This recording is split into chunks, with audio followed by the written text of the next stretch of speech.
Hello दोस्तों, कैसे हैं आप सभी। उम्मीद है बढ़िया होंगे, एकदम ज़बरदस्त होंगे। दोस्तों, पिछली क्लास में हमने राष्ट्रपति की शक्तियों के बारे में पढ़ा और हमने राष्ट्रपति की न्यायिक शक्तियाँ देखी कि राष्ट्रपति को क्या क्या अधिकार हैं, किस तरह से सज़ा को माफ़ कर सकता है। दोस्तों, उन सारी बातों पर हमने चर्चा करी। उसके बाद दोस्तों हमने कार्यपालिका की शक्तियाँ पढ़ी, क्या क्या प्रावधान किए गए थे दोस्तों, उन सारी बातों पर चर्चा करी और सैन्य शक्तियाँ पढ़ी। यानी आज हम बात करने वाले हैं दोस्तों राष्ट्रपति की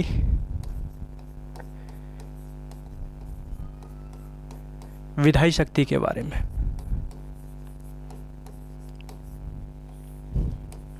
किसके बारे में दोस्तों बात करने वाले हैं? राष्ट्रपति की विधायी शक्तियों के बारे में हम बात करने वाले हैं। यानी राष्ट्रपति को संसद से संबंधित क्या क्या पावर प्राप्त है, उन सारी बातों पर आज हम चर्चा करेंगे।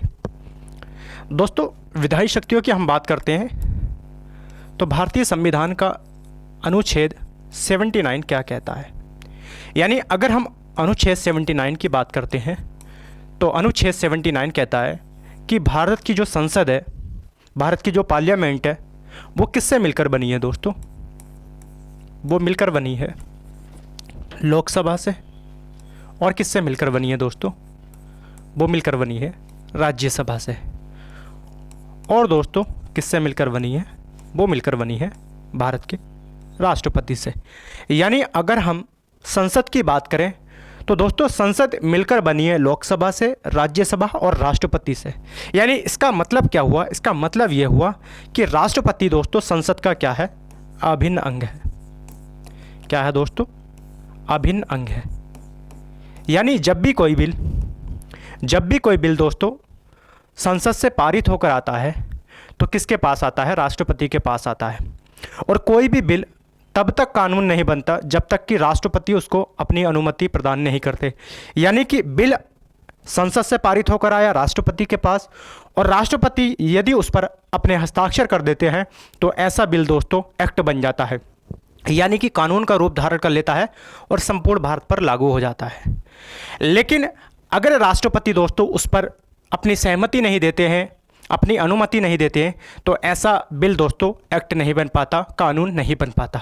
तो इसलिए 79 आर्टिकल कहता है कि भारत की जो संसद है, भारत की जो पार्लियामेंट है, वो लोकसभा, राज्यसभा और राष्ट्रपति से मिलकर बनी है। यानी राष्ट्रपति संसद का अभिन्न अंग है दोस्तों। राष्ट्रपति की जब हम बात करते हैं तो राष्ट्रपति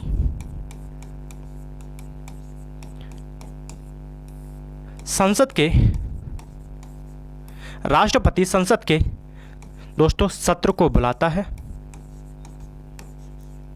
क्या करता है? बुलाता है। और क्या कर सकता है दोस्तों? सत्र की समाप्ति कर सकता है। यानी अगर हम भारत के राष्ट्रपति की बात करें तो भारत का राष्ट्रपति दोस्तों संसद के सत्र को बुलाता है और सत्र की समाप्ति करता है। और क्या क्या शक्तियां प्राप्त है दोस्तों? भारतीय संविधान का अनुच्छेद 108 क्या कहता है? 108 कहता है कि राष्ट्रपति के पास ऐसी पावर है दोस्तों, राष्ट्रपति संसद का संयुक्त अधिवेशन बुला सकता है। संयुक्त अधिवेशन बुला सकता है दोस्तों, अधिवेशन बुलाता है। और बुलाता कब है दोस्तों? यानी अगर हम संयुक्त अधिवेशन की बात करें दोस्तों, तो ये जो संयुक्त अधिवेशन है दोस्तों, इसको बुलाता कौन है? इसको बुलाता है भारत का राष्ट्रपति। और किस आर्टिकल के तहत बुलाता है दोस्तों? अनुच्छेद 108 राष्ट्रपति को इस बात का अधिकार देता है कि जब संसद के दोनों सत्रों में गतिरोध हो जाए, यानी संसद के दोनों सदनों में किसी प्रकार का गतिरोध हो जाए, किसी बिल को लेकर किसी प्रकार का गतिरोध हो गया, मतभेद की स्थिति पैदा हो गई है, या ऐसा कह लीजिएगा दोस्तों कि एक सदन ने बिल को पारित कर दिया है और दूसरा सदन 6 महीने से ज़्यादा तक अपने पास क्या है उसको रोके हुए है, या एक बिल क्या है उसमें संशोधन कर रहा है दोस्तों और दूसरा बिल क्या है उन संशोधनों को मानने से इनकार कर रहा है। तो ऐसी परिस्थिति में, ऐसे मतभेद की स्थिति में अनुच्छेद 108 के तहत राष्ट्रपति के पास ऐसे अधिकार है कि राष्ट्रपति संयुक्त अधिवेशन बुला सकता है। तो बुलाता आर्टिकल 108 के तहत राष्ट्रपति है, जबकि संयुक्त अधिवेशन की अध्यक्षता कौन करता है दोस्तों? अध्यक्षता की अगर हम बात करें तो कौन करता है? लोकसभा का अध्यक्ष करता है। कौन करता है दोस्तों? लोकसभा का अध्यक्ष करता है। और अगर लोकसभा का भी अध्यक्ष उपस्थित नहीं है दोस्तों उस समय, तो लोकसभा का उपाध्यक्ष संयुक्त अधिवेशन की अध्यक्षता करता है। यानी अगर हम अनुच्छेद 108 की बात करते हैं तो किसकी बात करता है दोस्तों? संयुक्त अधिवेशन की बात करता है। बुलाता है भारत का राष्ट्रपति, अध्यक्षता कौन करता है? लोकसभा का अध्यक्ष करता है दोस्तों। दोस्तों और क्या क्या अधिकार प्राप्त है? राष्ट्रपति दोस्तों, राष्ट्रपति संसद के प्रथम सत्र को दोस्तों, प्रथम सत्र को क्या करेगा दोस्तों? अनिवार्य रूप से, अनिवार्य रूप से संबोधित करेगा। क्या करेगा दोस्तों? अनिवार्य रूप से संबोधित करेगा। यानी कि संसद के प्रथम सत्र को अनिवार्य रूप से संबोधित करेगा, जिसको हम क्या है? बजट सत्र कहते हैं। यानी जब भी संसद का पहला सत्र होगा, राष्ट्रपति उसे अनिवार्य रूप से संबोधित करेगा। और क्या प्रावधान किए गए दोस्तों? और कहा गया है नए चुनाव के बाद, किसके दोस्तों? नए चुनाव के बाद जो प्रथम सत्र होगा दोस्तों, नए चुनाव के बाद जैसे ही मंत्रिपरिषद का निर्माण होगा और जैसे ही संसद का पहला सत्र चालू होगा दोस्तों, उसको भी अनिवार्य रूप से संबोधित करेगा। जैसे दोस्तों अभी वर्तमान समय में दोस्तों लोकसभा के चुनाव होने वाले हैं, और जैसे ही दोस्तों नई मंत्रिपरिषद गठित होकर आएगी और जैसे ही संसद का पहला सत्र स्टार्ट होगा, उसको भी अनिवार्य रूप से राष्ट्रपति संबोधित करेगा। तो राष्ट्रपति दोस्तों जैसे ही संसद का प्रथम सत्र चालू होता है, प्रत्येक वर्ष उसको अनिवार्य रूप से संबोधित करता है, और प्रत्येक नए चुनाव के बाद दोस्तों जो पहला सत्र होता है उसको भी अनिवार्य रूप से संबोधित कौन करता है? भारत का राष्ट्रपति करता है दोस्तों। और क्या क्या अधिकार हैं दोस्तों विधायी शक्ति के अंतर्गत? राष्ट्रपति दोस्तों, राष्ट्रपति लोकसभा के अगर अध्यक्ष और किसका दोस्तों? उपाध्यक्ष। यानी कि राष्ट्रपति के पास ऐसे अधिकार हैं कि राष्ट्रपति अगर लोकसभा के अध्यक्ष उपाध्यक्ष दोनों का पद क्या है दोस्तों उस समय रिक्त है, यानी अगर हम बात करें दोनों का पद क्या है दोस्तों? रिक्त है, तो ऐसी परिस्थिति में दोस्तों सदन के अन्य सदस्य को, किसको दोस्तों? अन्य सदस्य को अध्यक्षता सौंप सकता है। यानी अगर हम बात करें दोस्तों तो ये कहा गया है कि राष्ट्रपति के पास ऐसे अधिकार हैं कि यदि लोकसभा का अध्यक्ष उपस्थित नहीं है, लोकसभा का उपाध्यक्ष भी उस समय उपस्थित नहीं है, दोनों का पद क्या है? रिक्त है दोस्तों, तो ऐसी परिस्थिति में राष्ट्रपति के पास ऐसे अधिकार है कि राष्ट्रपति सदन के किसी भी सदस्य को सदन की अध्यक्षता सौंप सकता है। ठीक उसी प्रकार अगर हम दोस्तों राज्यसभा की बात करते हैं तो राष्ट्रपति को राज्यसभा के संदर्भ में भी अधिकार प्राप्त हैं दोस्तों। अगर राज्यसभा का सभापति का पद रिक्त है दोस्तों या उप सभापति का पद रिक्त है, यानी अगर इन दोनों के पद क्या हैं दोस्तों? रिक्त हैं, तो ऐसी परिस्थिति में दोस्तों सदन के अन्य सदस्य को यानी राज्यसभा के किसी भी सदस्य को राष्ट्रपति सदन की अध्यक्षता सौंप सकता है। यानी अगर हम देखें तो लोकसभा और राज्यसभा के अगर अध्यक्ष उपाध्यक्ष सभापति उपसभापति का पद रिक्त है तो संबंधित सदन के किसी भी सदस्य को राष्ट्रपति सदन की अध्यक्षता सौंप सकते हैं। ऐसा अधिकार कौन देता है? ऐसा अधिकार भारत का संविधान भारत के राष्ट्रपति को देता है दोस्तों। और क्या क्या प्रावधान किए गए दोस्तों? अनुच्छेद 80 के क्लाउज 3 की अगर हम बात करें तो राष्ट्रपति के पास अधिकार है, किसके दोस्तों? राष्ट्रपति के पास अधिकार है कि राष्ट्रपति दोस्तों राज्यसभा में 12 सदस्यों को क्या करेगा दोस्तों? मनोनीत करेगा। यानी राष्ट्रपति आर्टिकल 80 के क्लाउज 3 के तहत राष्ट्रपति को ऐसे अधिकार प्राप्त है कि राष्ट्रपति राज्यसभा में 12 सदस्यों को नॉमिनेट कर सकता है, मनोनीत कर सकता है। और ये जो 12 सदस्य हैं दोस्तों, ये क्या है? 4 क्षेत्रों से होने चाहिए। विज्ञान से हों दोस्तों, यानी कि विज्ञान में एक्सपर्ट हों, साहित्य में एक्सपर्ट हों दोस्तों, या कला में एक्सपर्ट हों, या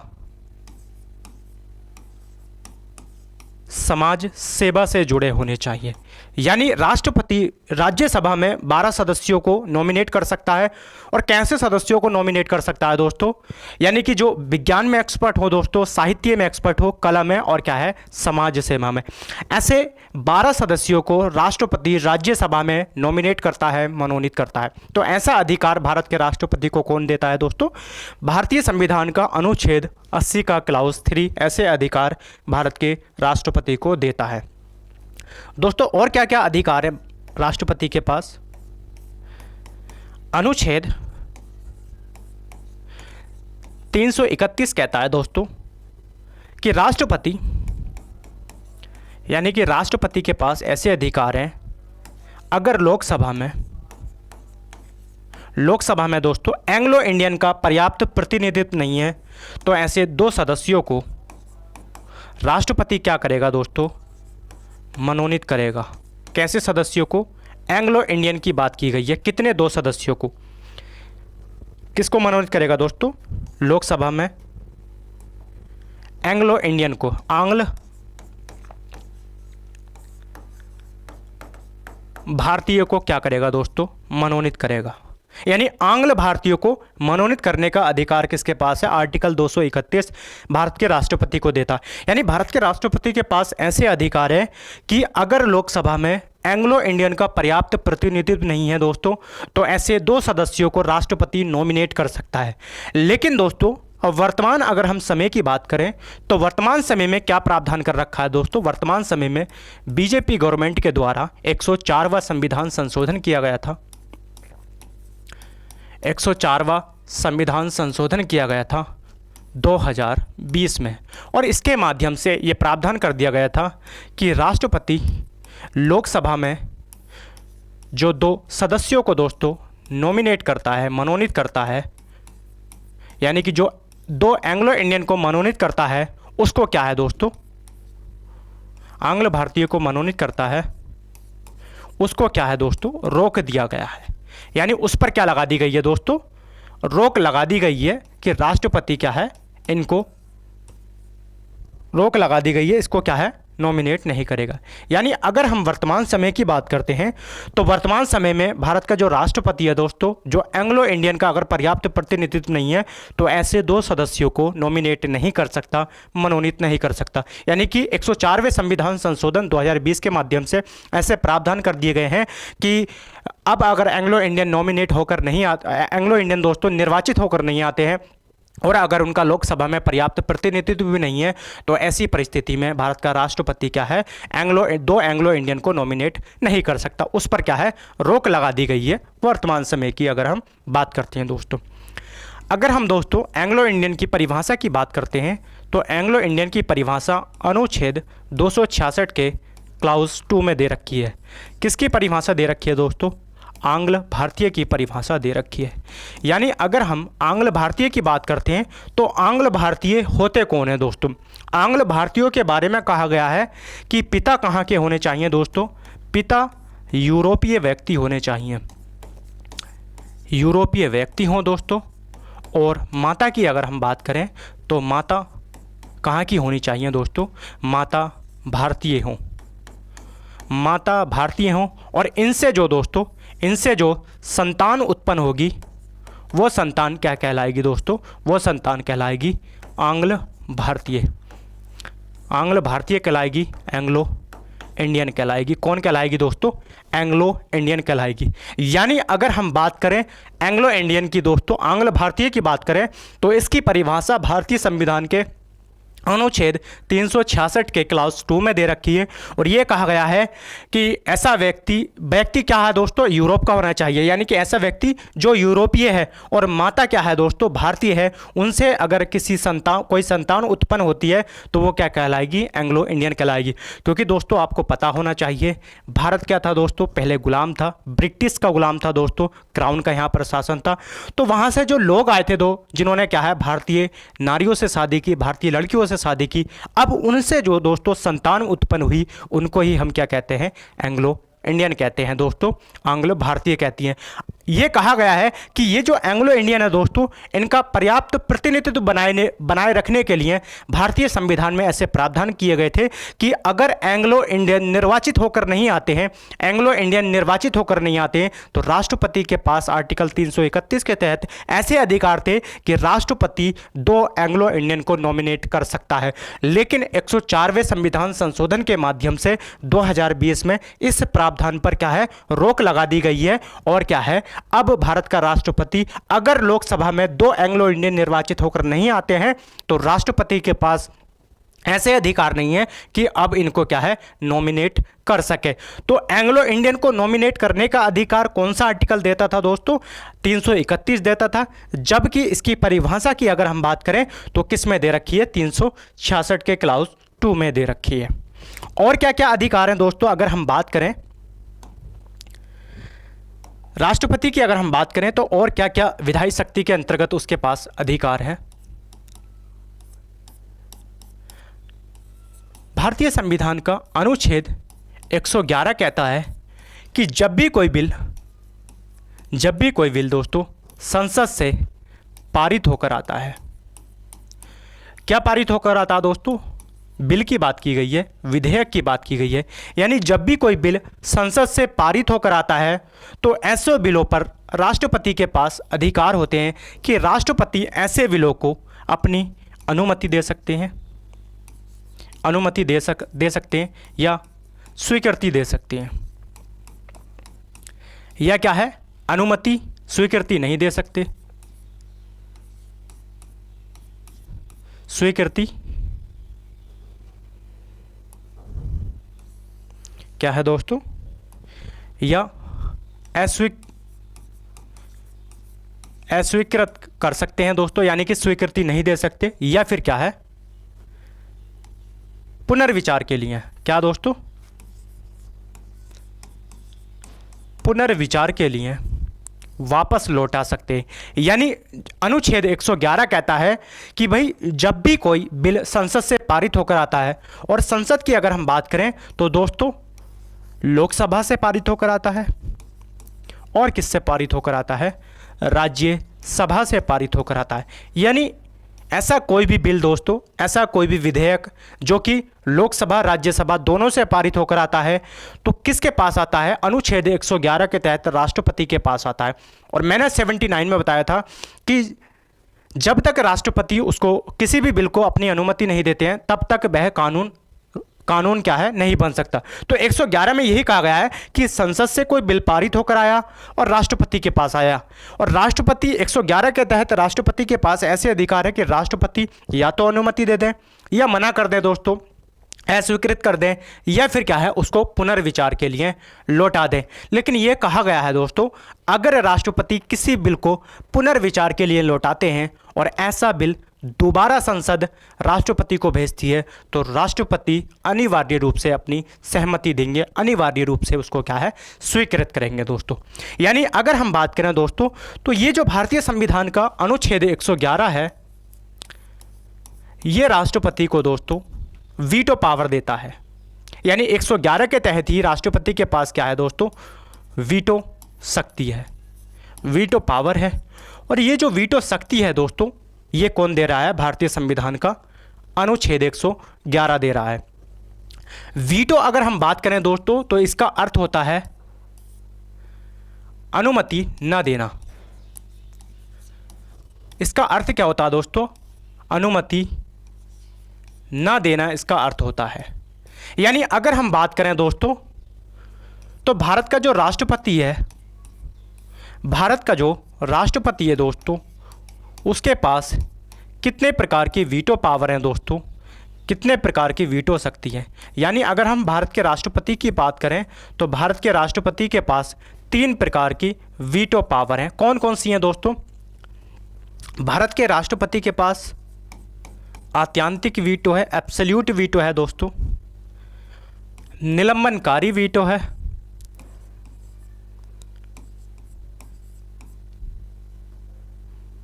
निलंबनकारी यानी कि सस्पेंसिव वीटो है, और कौन सा है दोस्तों? जेवी वीटो है, जिसको हम क्या है, जेवी वीटो, जिसको हम क्या कहते हैं, पॉकेट वीटो कहते हैं। यानी भारत का जो राष्ट्रपति है, अनुच्छेद 111 भारत के राष्ट्रपति को 3 प्रकार की वीटो पावर देता है। आत्यांतिक वीटो, एब्सोल्यूट वीटो, निलंबनकारी सस्पेंसिव वीटो, और जेवी वीटो, पॉकेट वीटो की बात करता है। यानी अगर हम आत्यांतिक वीटो की बात करें दोस्तों, तो इसका अर्थ क्या होता है? इसका अर्थ होता है समाप्त करना या मना करना। यानी कि जब भी कोई बिल संसद से पारित होकर राष्ट्रपति के पास आता है, तो राष्ट्रपति आत्यांतिक वीटो का पावर करके क्या है, उस बिल को समाप्त कर सकता है।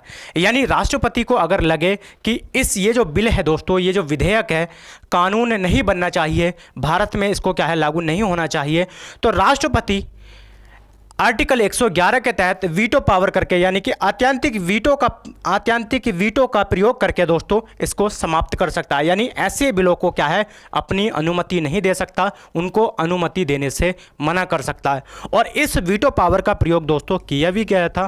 कब किया गया था दोस्तों? 1954 में। किसके द्वारा किया गया था दोस्तों? उस समय भारत के राष्ट्रपति डॉक्टर राजेंद्र प्रसाद थे। इन्होंने क्या है, पेप्सू के संदर्भ में दोस्तों, पेप्सू के संदर्भ में इस वीटो का प्रयोग किया था 1954 में। तो आत्यांतिक वीटो का मतलब क्या हुआ? आत्यांतिक वीटो का मतलब है कि जब भी कोई बिल संसद से पारित होकर राष्ट्रपति के पास आएगा और राष्ट्रपति को लगेगा कि ये जो बिल है दोस्तों, इसको लागू नहीं किया जाना चाहिए, इसको समाप्त कर देना चाहिए, तो राष्ट्रपति आत्यांतिक वीटो पावर का प्रयोग करके उस बिल पर अपने हस्ताक्षर करने से मना कर देगा और बिल क्या है, समाप्त हो जाएगा। निलंबनकारी वीटो की बात करते हैं दोस्तों। इसका अर्थ होता है पुनर्विचार के लिए लौटाना। पुनर्विचार के लिए लौटाना इसका अर्थ होता है। यानी अगर हम बात करें दोस्तों, जैसे ही कोई बिल संसद से पारित होकर राष्ट्रपति के पास आता है और राष्ट्रपति को लगता है कि भाई ये जो बिल है इसमें किसी प्रकार की कमी रह गई है, या भारत के दोस्तों ये भारत की जनता के क्या हित में नहीं है, इसमें कुछ संशोधन किए जाने चाहिए, कुछ ऐसे प्रावधान हैं जो भारतीय जनता के हित में नहीं है, तो राष्ट्रपति एक बार क्या है, इस बिल को पुनर्विचार के लिए लौटा देता है। यानी राष्ट्रपति कहता है कि आप ये जो बिल है, ये जो विधेयक है दोस्तों, इस पर एक बार आप पुनर्विचार कर लीजिएगा, इस पर एक बार आप क्या है, विचार विमर्श कर लीजिएगा। तो जैसे ही दोस्तों राष्ट्रपति इसको पुनर्विचार के लिए लौटाता है, तो संसद इसको क्या है, वापस राष्ट्रपति के पास भेज सकती है। यानी राष्ट्रपति, संसद क्या है दोस्तों, संसद के पास ऐसे अधिकार है कि संसद चाहे तो इसमें संशोधन कर सकती है, यानी राष्ट्रपति के द्वारा जो एडवाइस की गई है उसको मान सकती है, और बिना संशोधन किए भी अगर राष्ट्रपति के पास दोस्तों संसद ऐसे बिलों को भेजती है, तो राष्ट्रपति अनिवार्य रूप से क्या है, अपनी सहमति इनको प्रदान करेंगे। और इस बिल का प्रयोग, इस वीटो पावर का प्रयोग दोस्तों कब किया गया था? इस वीटो पावर का प्रयोग 2006 में किया गया था। किसके द्वारा? डॉक्टर एपीजे अब्दुल कलाम के द्वारा क्या है, किया गया था। किसके द्वारा? डॉक्टर एपीजे अब्दुल कलाम के द्वारा किया गया था। और किस संदर्भ में किया गया था दोस्तों? लाभ का पद अधिनियम के संदर्भ में किया गया था। किसके? लाभ का पद अधिनियम, उसके संदर्भ में दोस्तों निलंबनकारी वीटो का प्रयोग किया गया था। जेवी वीटो की अगर हम बात करते हैं तो दोस्तों इसका अर्थ होता है सुरक्षित रखना। सुरक्षित रखना इसका अर्थ होता है। इसका मतलब क्या हुआ? इसका मतलब यह हुआ कि जब भी कोई बिल जब भी कोई विधेयक संसद से पारित होकर राष्ट्रपति के पास आता है तो राष्ट्रपति उसको अपनी जेब में रख लेता है। यानी कि साइलेंस मोड में क्या है, राष्ट्रपति उसको अपनी जेब में रख लेगा। ना तो ऐसे बिलों पर राष्ट्रपति हाँ कहेगा और ना तो ऐसे बिलों पर राष्ट्रपति ना कहेगा। यानी जैसे ही कोई बिल संसद से पारित होकर राष्ट्रपति के पास आएगा तो राष्ट्रपति चुपचाप क्या है, उसको अपनी जेब में रख लेगा, सुरक्षित रख लेगा दोस्तों। तो इसका अर्थ ही क्या है, जेबी वीटो का, पॉकेट वीटो का सुरक्षित रख लेना। और इसका प्रयोग कब किया गया था दोस्तों? इसका प्रयोग 1986 में किया गया था। किसने किया था दोस्तों? उस समय राष्ट्रपति थे ज्ञानी जेल सिंह। ज्ञानी जेल सिंह के द्वारा दोस्तों इस वीटो पावर का प्रयोग किया गया था। और किसके संदर्भ में किया गया था? डाक सेवा के संदर्भ में। डाक सेवा अधिनियम आया था दोस्तों, उसके संदर्भ में इस वीटो पावर का प्रयोग किया गया है। यानी अगर हम अनुच्छेद 111 की बात करें दोस्तों, तो अनुच्छेद 111 ये कहता है कि जब भी कोई बिल संसद से पारित होकर राष्ट्रपति के पास आएगा, राष्ट्रपति अनुमति दे सकते हैं, अनुमति देने से मना कर सकते हैं, यह संसद को पुनर्विचार के लिए लौटा सकते हैं। और अनुच्छेद 111 राष्ट्रपति को वीटो शक्ति प्रदान करता है। और 3 प्रकार की वीटो पावर भारत के राष्ट्रपति के पास है। जबकि अमेरिका के राष्ट्रपति की अगर हम बात करें तो अमेरिका के राष्ट्रपति के पास 4 प्रकार की वीटो पावर है। यानी कि जो विशेषित वीटो है दोस्तों, वो भारत के राष्ट्रपति को प्राप्त नहीं है, बल्कि अमेरिका के राष्ट्रपति को प्राप्त है। तो अमेरिका के राष्ट्रपति के पास 4 प्रकार की वीटो पावर है, जबकि भारतीय राष्ट्रपति की बात करें तो उनको 3 प्रकार की वीटो शक्तियां उनको क्या है, प्रदान की गई है। यानी बिल को दोस्तों अगर समाप्त करना है तो राष्ट्रपति आत्यंतिक वीटो पावर का प्रयोग करेगा, और बिल को दोस्तों पुनर्विचार के लिए लौटाना है तो निलंबनकारी वीटो पावर का प्रयोग करेगा। और दोस्तों बिल को अगर सुरक्षित रखना है तो जेबी वीटो का यानी पॉकेट वीटो का इसका प्रयोग किया गया। लेकिन यह कहा गया है दोस्तों कि जो धन विधेयक है उन पर क्या है, वीटो पावर का प्रयोग नहीं किया जाएगा, क्योंकि दोस्तों धन विधेयक पहले से ही क्या है, राष्ट्रपति की अनुमति के बाद लोकसभा में रखे जाते हैं। तो यह कहा गया है कि भाई जब राष्ट्रपति की अनुमति के बाद उसको लोकसभा में रखा जाएगा तो राष्ट्रपति क्या है, उन पर वीटो पावर का प्रयोग नहीं किया करेगा दोस्तों एक संविधान में संशोधन किया गया था जिसको हम 24वां संविधान संशोधन के रूप में जानते हैं। और ये कब किया गया था? ये किया गया था 1971 में। और इसके माध्यम से ये प्रावधान कर दिया गया था कि संविधान जो संशोधन विधेयक है, कौन से दोस्तों?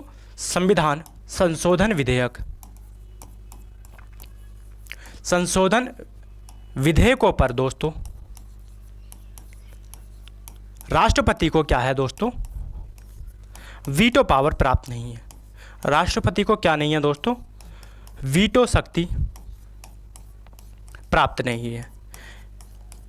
यानी अगर हम बात करें दोस्तों तो 24वें संविधान संशोधन 1971 के माध्यम से यह प्रावधान कर दिया गया था कि जब भी राष्ट्रपति के पास संविधान संशोधन से संबंधित विधेयक आएंगे तो उस पर राष्ट्रपति वीटो पावर का प्रयोग नहीं करेगा, बल्कि राष्ट्रपति ऐसे विधेयकों को अनिवार्य रूप से अपनी सहमति प्रदान करेगा दोस्तों। तो और क्या क्या शक्तियां हैं दोस्तों विधायी शक्तियों के अंतर्गत, और क्या क्या विधायी शक्तियां राष्ट्रपति के पास? दोस्तों अनुच्छेद, भारतीय संविधान का एक अनुच्छेद है, अनुच्छेद 123, और ये कहा गया है कि अनुच्छेद 123 के तहत दोस्तों राष्ट्रपति के पास अधिकार है, राष्ट्रपति के पास क्या है, अधिकार है कि राष्ट्रपति क्या जारी कर सकता है दोस्तों? अध्यादेश जारी कर सकता है, अध्यादेश जारी कर सकता है दोस्तों। और कैसी परिस्थिति में दोस्तों राष्ट्रपति अध्यादेश जारी करता है? यानी जब संसद का सत्र नहीं चल रहा हो और राष्ट्रपति को लगे कि किसी विषय पर दोस्तों कानून बनाना है, यानी कि बहुत ही क्या है, आवश्यक कानून बनाना है दोस्तों किसी विषय पर, तो ऐसी परिस्थिति में राष्ट्रपति के पास आर्टिकल 123 राष्ट्रपति को यह अधिकार देता है कि राष्ट्रपति क्या है, अध्यादेश जारी कर सकता है। ये जो अध्यादेश की दोस्तों अगर हम अवधि की बात करें तो अध्यादेश की अधिकतम अवधि दोस्तों कितनी है? 6 महीने है। कितनी है दोस्तों? 6 महीने है। यानी अगर हम बात करें दोस्तों तो राष्ट्रपति अध्यादेश जारी कर सकता है आर्टिकल 123 के तहत, और कब जारी कर सकता है? जब संसद का सत्र नहीं चल रहा हो और राष्ट्रपति को लगे कि किसी विषय पर कानून बनाना है, तो ऐसी परिस्थिति में राष्ट्रपति अध्यादेश जारी कर सकता है। और इसकी अधिकतम अवधि कितनी है? 6 महीने है। इसका मतलब यह हुआ, क्योंकि भारतीय संविधान का एक अनुच्छेद है जिसको हम अनुच्छेद 85 कहते हैं, और अनुच्छेद 85 क्या कहता है? अनुच्छेद 85 कहता है कि संसद के दो सत्रों के बीच अधिकतम अंतराल कितना हो सकता है दोस्तों? अधिकतम अंतराल 6 माह हो सकता है। कितना हो सकता है दोस्तों? 6 माह। इसका मतलब यह है कि संसद की एक साल में 2 बैठकें होना अनिवार्य है, क्योंकि आर्टिकल 85 ये कहता है कि संसद के 2 सत्रों के बीच अधिकतम अंतराल 6 महीने हो सकता है। इसका मतलब ये हुआ कि एक वर्ष में संसद की 2 बैठकें होना अनिवार्य है। अब ऐसा मान लीजिएगा कि जैसे ही दोस्तों संसद का सत्र बंद हुआ दोस्तों, तो फिर क्या है? अध्यादेश जारी कर दिया गया, और अध्यादेश जारी हुआ दोस्तों, तो आर्टिकल 85 ये कहता है कि भाई संसद के 2 सत्रों के बीच का जो गैप है अधिकतम 6 महीने हो सकता है। इसलिए अध्यादेश की मैक्सिमम जो अवधि है दोस्तों, जो अधिकतम समय सीमा है दोस्तों, कितनी है? 6 महीने है। लेकिन यह कहा गया है कि जैसे ही संसद का सत्र चालू होगा, अध्यादेश को सबसे पहले रखा जाएगा, और यह कहा गया है कि संसद का सत्र चालू होते ही अध्यादेश रखा जाता है, और यदि अध्यादेश 6 सप्ताह के भीतर दोस्तों पारित हो जाता है तो वह कानून का रूप ले लेता है, और 6 सप्ताह के भीतर अगर वो पारित नहीं होता है तो वो क्या है? समाप्त हो जाता है। इसका मतलब ये हुआ कि अध्यादेश की अधिकतम संभावित अवधि की बात करें, किसकी बात करें? अधिकतम संभावित अवधि की अगर हम बात करें दोस्तों, तो कितनी है?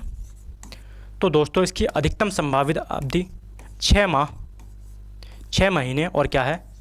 6 सप्ताह है। यानी अगर पूछा जाए कि अध्यादेश की अधिकतम अवधि कितनी है दोस्तों? 6 महीने है, जबकि संभावित पॉसिबिलिटी की बात की जाए तो कितनी है? 6 महीने और क्या है? 6 सप्ताह है दोस्तों। तो ये क्या है? हमने दोस्तों राष्ट्रपति की विधायी शक्तियों पर हमने क्या है? चर्चा करी। किस पर? विधायी शक्तियों पर दोस्तों क्या है? हम चर्चा करी। अब दोस्तों हम बात करेंगे किस पे? राष्ट्रपति की वित्तीय शक्तियां।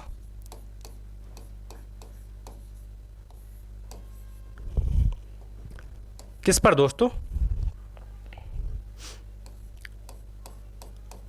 राष्ट्रपति की वित्तीय शक्तियां। यानी राष्ट्रपति के पास क्या क्या दोस्तों फिनेंशियल पावर है, यानी कि राष्ट्रपति की वित्तीय शक्तियां क्या क्या हैं दोस्तों? ये कहा गया दोस्तों कि राष्ट्रपति दोस्तों धन विधेयकों को दोस्तों, यानी धन विधेयक किसकी अनुमति के बाद लोकसभा में रखे जाएंगे दोस्तों? तो ये कहा गया है कि ये राष्ट्रपति की अनुमति के बाद ही लोकसभा में रखे जाएंगे। यानी अगर हम धन विधेयक की बात करते हैं तो दोस्तों धन विधेयक की परिभाषा कहाँ दे रखी है? भारतीय संविधान के अनुच्छेद 110 में धन विधेयक की परिभाषा दे रखी है। धन विधेयक लोकसभा में प्रस्तुत किए जाते हैं। कौन सा विधेयक धन विधेयक होगा, कौन सा विधेयक धन विधेयक नहीं होगा, इसको लोकसभा का अध्यक्ष प्रमाणित करता है। तो ये जो धन विधेयक है दोस्तों किसकी अनुमति से रखे जाएंगे लोकसभा में? राष्ट्रपति की अनुमति। यानी पहले ही राष्ट्रपति से अनुमति ले ली जाती है, उसके बाद धन विधेयक को लोकसभा में प्रस्तुत किया जाता है। लोकसभा पारित कर देती है दोस्तों तो ये राज्यसभा में चला जाता है, और राज्यसभा में दोस्तों धन विधेयक को राज्यसभा मात्र 14 दिनों तक अपने पास क्या है? रोक सकती है, और 14 दिनों के से अगर ज़्यादा का समय होता है तो ये राज्यसभा से स्वयं पारित मान लिया जाता है। तो धन विधेयक के बारे में कहा गया है कि जब भी लोकसभा में रखे जाएंगे राष्ट्रपति की अनुमति के बाद ही कहाँ रखे जाएंगे? लोकसभा में इनको रखा जाएगा। दोस्तों वित्तीय शक्तियों के अंतर्गत और क्या क्या अधिकार प्राप्त हैं? ये कहा गया है कि आकस्मिक निधि पर दोस्तों किसका अधिकार होगा? यानी भारत की जो आकस्मिक निधि होती है दोस्तों, उस पर अधिकार भारत के राष्ट्रपति का होता है। यानी कि राष्ट्रपति की बिना परमिशन के आकस्मिक निधि में से आप 1 रुपया भी नहीं निकाल सकते। आकस्मिक निधि की आवश्यकता क्यों पड़ती है दोस्तों? क्योंकि दोस्तों भारत के जितने भी खर्चे होते हैं भारत सरकार के, वो संचित निधि से होते हैं, चाहे वेतनों की बात करें या फिर किसी और खर्चे की बात करें। लेकिन संचित निधि से पैसा निकालने के लिए विनियोग विधेयक की आवश्यकता पड़ती है या धन विधेयक की आवश्यकता पड़ती है। और धन विधेयक या विनियोग विधेयक कब लाए जाते हैं? जब संसद का सत्र चल रहा हो। तो ये कहा गया है कि भाई अगर आकस्मिक परिस्थिति आ जाती है, आपातकालीन परिस्थिति आ जाती है और संसद का सत्र उस समय नहीं चल रहा है और भारत सरकार को यदि पैसे की आवश्यकता पड़ती है, धन की आवश्यकता पड़ती है, तो वो धन कहां से ले सकती है? तो ये कहा गया है कि अगर आकस्मिक परिस्थितियां आ जाती हैं और उस समय संसद का सत्र नहीं चल रहा होता है, तो भारत सरकार कहां से धन निकाल लेती है? आकस्मिक निधि से धन निकाल लेती है। यानी आकस्मिक निधि से धन निकालेगी, लेकिन किसकी अनुमति के बाद निकालेगी? राष्ट्रपति। क्योंकि आकस्मिक निधि पर राष्ट्रपति का अधिकार होता है। राष्ट्रपति की बिना अनुमति के भारत सरकार आकस्मिक निधि में से 1 रुपया भी नहीं निकाल सकती। लेकिन यह प्रावधान कर दिया गया था कि जैसे ही सत्र चालू होगा, संचित निधि से पैसा निकाला जाएगा और जितना पैसा आकस्मिक निधि से निकाला गया है दोबारा क्या है इसमें डाल दिया जाएगा। तो आकस्मिक निधि पर किसका अधिकार होता है? भारत के राष्ट्रपति का अधिकार होता है। विदाउट परमिशन आकस्मिक निधि में से दोस्तों 1 भी पैसा भारत सरकार नहीं निकाल सकती है। दोस्तों और क्या क्या अधिकार प्राप्त हैं? कहा गया है कि वित्त आयोग की सिफारिशों पर, वित्त आयोग की सिफारिश पर दोस्तों राष्ट्रपति क्या करेगा? राष्ट्रपति केंद्र व राज्यों के बीच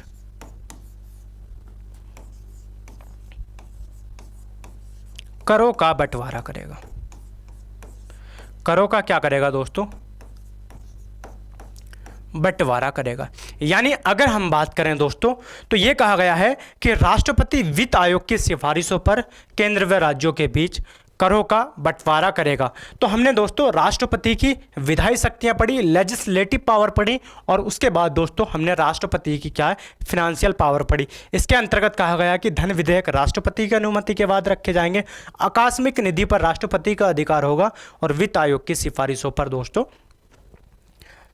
राष्ट्रपति केंद्र व राज्यों के बीच करों का बंटवारा करेगा। अब दोस्तों हम अगली क्लास में जिस पर हम बात करेंगे वो है आपातकालीन शक्तियां। यानी भारत के राष्ट्रपति के पास आपातकालीन शक्तियां हैं दोस्तों, और 3 प्रकार की आपातकालीन शक्तियां भारत के राष्ट्रपति के पास। तो जो आपातकाल है दोस्तों, इमरजेंसी प्रोविज़न है, उसको हम क्या है यहीं पर कंप्लीट रूप से क्या है पढ़ेंगे, उसको अच्छे से क्या है उस पर हम क्या है चर्चा करेंगे। तो दोस्तों बने रहिएगा, मिलते हैं अगली क्लास में।